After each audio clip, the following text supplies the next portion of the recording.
Vamos a las noticias serias de la semana porque pasó mucho, y queremos hablar con Walter Ceballos, que es ingeniero radical, ex diputado nacional, ex secretario de Estado de Provincias del Ministerio del Interior y de Logística y Asistencia de Emergencias del Ministerio de Defensa, actualmente miembro del Comité Nacional de la Unión Cívica Radical. Hola Walter, ¿cómo estás? Buen día. Buen día, ¿cómo les va? Un gusto estar con ustedes. Muy bien, Walter, la verdad que quisiéramos, como siempre decimos, ¿no? A veces queremos hablar con nuestros invitados por noticias mucho más agradables, pero bueno, están estas que movieron un poquito la estructura política de esta semana, que fue el voto de los diputados radicales con el tema jubilaciones. Sí, bueno, es fundamentalmente es una mala noticia Ujú. para los jubilados y pensionados de Argentina que haya habido 28 diputados en total, de los cuales 5 son del radicalismo, que cambiaron su posición, que habían tenido aproximadamente unos 30 días anteriores a favor de la ley, de la sanción de la ley, y en particular el caso de los 5 afiliados a mi partido que cambian su voto después de visitar de manera inorgánica y a título individual y personal la Casa Rosada y reunirse con el presidente y con los funcionarios del gobierno nacional, del cual la Unión Cívica Radical es oposición. Sí, claro. Entonces, verdaderamente esto motiva, al menos de mi parte, que es necesario que las máximas autoridades partidarias, tanto del Comité Nacional como de la Convención Nacional, que se habían manifestado de forma previa a la sesión a favor de que los legisladores, indicando que los legisladores nacionales tenían que mantener la posición original de rechazar en este caso el veto, o sea, a favor de un proyecto que me parece también, María Esther, es necesario encuadrarlo, porque el presidente habla de degenerados fiscales cuando en realidad la sanción del Congreso ha sido de una altísima responsabilidad fiscal. Un cálculo de la Oficina Permanente de Presupuestos del Congreso de la Nación estima que el costo fiscal de este proyecto estaría entre el 0,4 Mm. y el 0,7 en términos de porcentajes del Producto Bruto Interno.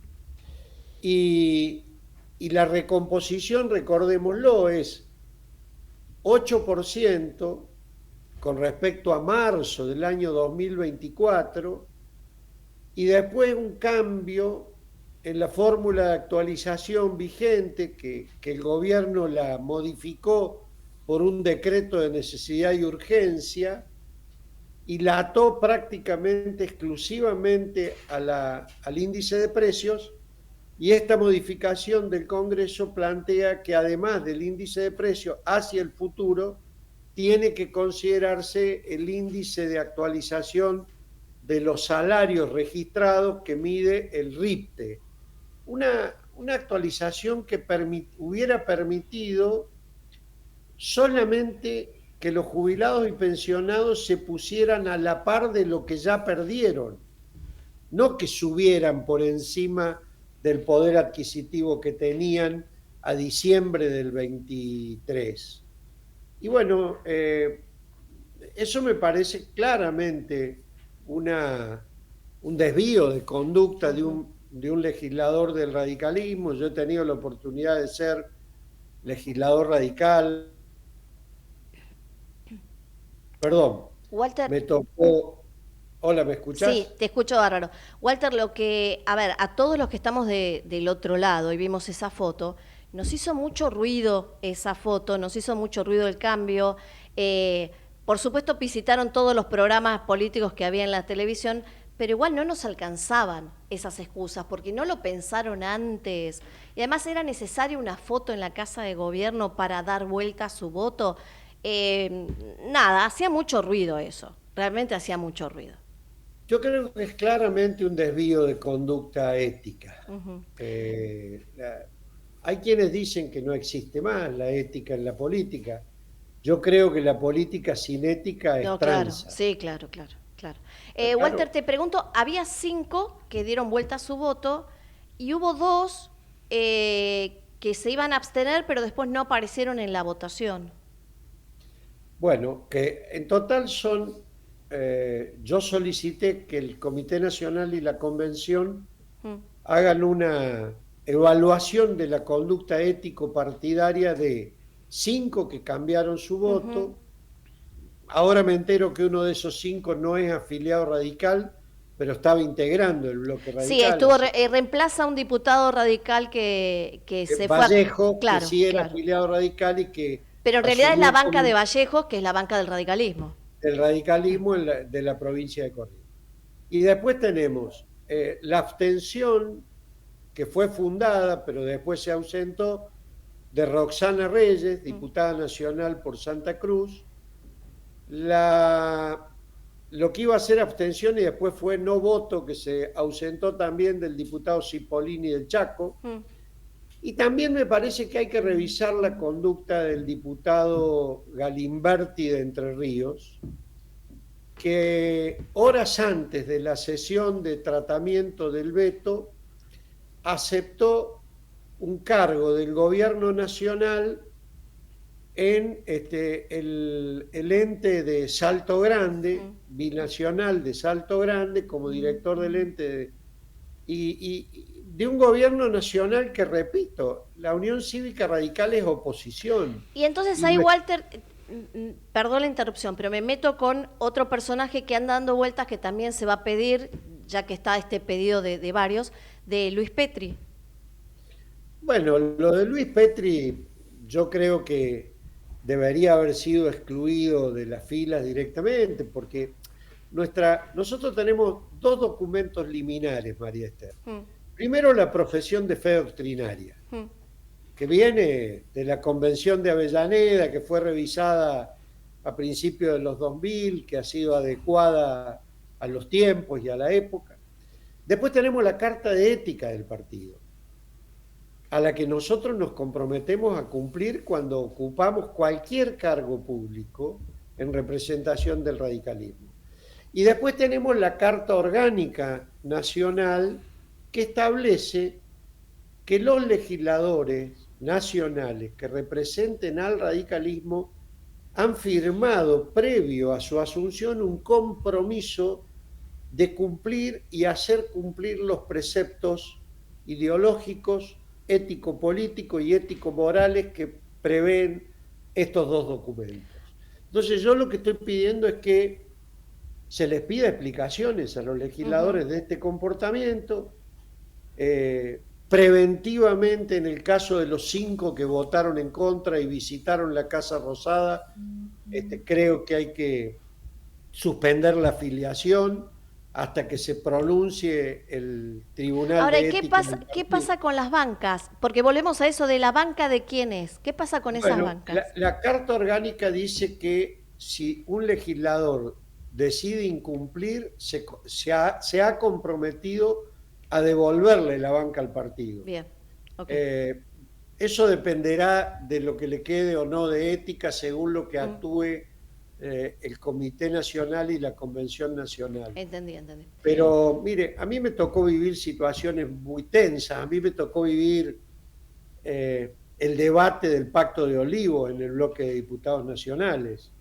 Y hubo correligionarios que votaron contra la ley de declaración de la reforma constitucional, pero ese fue un debate partidario previo a la Claro, claro, sanción de claro. la ley y hubo también de alguna manera, una dispensa, una tolerancia, una discrepancia eh, con los que votaron, que Mm, no votaron la claro. Constitución, pero este es un caso absolutamente Claro, distinto, además le explicamos porque a este la... es un proyecto de ley Claro, que había sido impulsado por el radicalismo, que claro. estos legisladores votaron a favor y que después por no sé qué razones, Mm,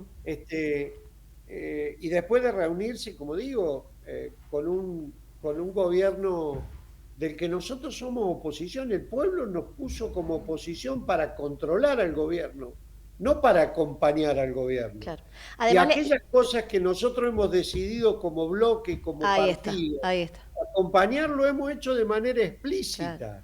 Y Y además, hemos acompañado Walter, algunas cosas y otras no. cuando el bloque, porque esto puede ocurrir, a veces se juntan en el bloque y en conjunto deciden dar libertad de acción a cada diputado, entonces ahí cada uno puede votar indistintamente. Pero cuando el A bloque en ver, conjunto va con una ley, se vota en conjunto. mira María Esther, solamente se prevé libertad de acción ante cuestiones de conciencia. Claro, claro. Por ejemplo, ha habido muy pocas veces la ley Claro, claro. del aborto. Hubo también libertad de acción, yo no estaba de acuerdo, integraba ese comité, no estuve de acuerdo con la decisión del partido, pero el partido lo decidió por mayoría. Se dio libertad de acción ante la ley de matrimonio igualitario. Bueno, hay Sí, algunos que que son temas ya, claro, más la conciencia de cada hacen a diputado, la claro, claro. conciencia, a la religión, a los Em, dogmas, los credos, y con eso, bueno. este Pero en este panorama, caso, claro, el radicalismo, son las banderas del radicalismo, además. el artículo Claro. 14 bis de la Constitución Nacional Mm, fue incorporado por Moisés Levenson en la reforma constitucional de sí, claro, 1957. claro, Entonces digo, son las ideas radicales. claro. Quien no está a favor de esto, me parece que tiene que revisar su pertenencia al radicalismo. Porque además, pertenecer a un partido político, a cualquiera, en este caso al radicalismo, es un hecho voluntario. Mm, Es porque usted se identifica sí, con claro. esas ideas y se somete a esos organismos y a esos lineamientos. Quien no, quien crea que dejó de ser radical tiene todo el derecho de emigrar. Mm. Si quiere cumplir la carta orgánica y la declaración jurada que firmó y le devuelve la banca, bien. Y si no, bueno, yo prefiero contar con los propios y no con un número mayor, pero que están infiltrados. Walter, tomándome de sus palabras de esto de que el radicalismo es oposición, por ahora, Juntos por el Cambio, que ya prácticamente no existe, en los hechos no existe, No, no existe, no el existe. PRO, que es muy amigo del oficialismo, de hecho están pensando en una coalición, en vistas a las legislativas que se vienen, ¿cómo va a jugar el radicalismo? ¿Solo? No, yo no creo, le doy mi opinión Sí, personal. sí. Le doy mi opinión personal, eso será una decisión, como siempre lo hemos hecho los radicales, se reunirá la Convención Ujú. Nacional y definirá cuál es la política de alianzas. Yo creo que el radicalismo tiene que aportar a construir una coalición de centro Ujú. que sea democrática, que sea liberal en los derechos civiles, que sea federal en lo que es la distribución de los recursos públicos y en lo que es los derechos de los argentinos. Yo he escuchado en estos días que se discutió la ley de financiamiento universitario Ujú. a funcionarios nacionales que dicen, defienden la educación, pero por el otro lado dicen, ah, no, bueno, pero el financiamiento de la educación es de las provincias. Es cierto que jurisdiccionalmente la educación preescolar, la primaria, la Ujú. secundaria y gran parte de la educación superior no universitaria está en responsabilidad de las provincias. Pero también es cierto que la Constitución Nacional le fija Claro. al gobierno nacional la concurrencia en el cumplimiento de los derechos que tenemos los argentinos a aprender y a enseñar. Entonces, verdaderamente creo que el radicalismo tiene que construir esa coalición de centro con sectores democráticos, como puede ser la coalición cívica, con algunos sectores que vienen del peronismo, con muchos dirigentes que no están de acuerdo con el rumbo que la mayoría que acompaña al expresidente Macri le están dando a propuesta republicana, al PRO. Creo que hay también allí la posibilidad de la concurrencia de fuerzas políticas como el Partido Socialista, que gobierna en coalición con nosotros en la provincia de Santa Fe. Creo que hay que dialogar también con muchos sectores peronistas no kirchneristas que tienen una gran trazabilidad política de resistir al kirchnerismo. Sí, claro. En síntesis te diría, yo creo que hay que construir una coalición de centro democrático que esté alejado de los dos populismos. El populismo del pasado, disfrazado de izquierda, del kirchnerismo, y el populismo de presente, que se disfraza de liberal, pero que en realidad es libertario, conservador.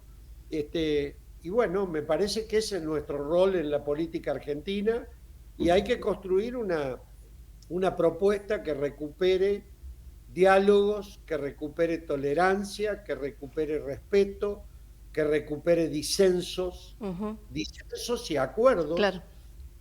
porque la solución de los problemas de Argentina no se encuentran de manera mágica, María Esther. No, claro. No hay soluciones mágicas, como decía Einstein, ni soluciones fáciles para problemas complejos. Entonces, a mí lo que más me preocupa es que este gran esfuerzo que está haciendo gran parte de la sociedad argentina, particularmente los que somos de ingresos medios, por miopía, por extremismo ideológico, por incultura política, vuelva a naufragar el esfuerzo que se está haciendo. Yo también creo que hay que recuperar equilibrios macroeconómicos, Claro, que hay claro. que atender al déficit cero. Pero la gran diferencia que tengo con el presidente Milei es que él cree que el ajuste hay que hacerlo sobre los débiles. Y yo creo que la mayor contribución la tienen que poner los que más ganan. Es muy difícil explicarle a un jubilado que no le podés recomponer el 8% de su haber, sí, claramente, cuando le estás otorgando a los ricos más ricos de la Argentina, al 5% más rico de la Argentina, le estás quitando impuestos a los bienes personales. Hacen de Hood Robin, verdaderamente le quitan a los pobres para darle a los ricos. Cuando uno mira cuáles son los sectores que más han pagado el ajuste, aparecen en primer lugar el sector de las jubilaciones y pensiones, en segundo lugar los recursos no automáticos que enviaba la nación a las provincias para ayudar a cubrir el financiamiento de programas educativos, de programas de salud, de programas de seguridad, de programas de infraestructura de vivienda, de programas de infraestructura escolar, que prácticamente han desaparecido. Entonces, yo coincido en el objetivo. Sí, claro, pero no en la forma. Si para sanar al enfermo le vamos a quitar la vida, no estamos haciendo una buena medicina. Walter, muchísimas gracias por la comunicación, como siempre un gusto escucharlo. Buen fin de semana. Gracias. Abrazo. Un saludo a usted y a la audiencia. Gracias.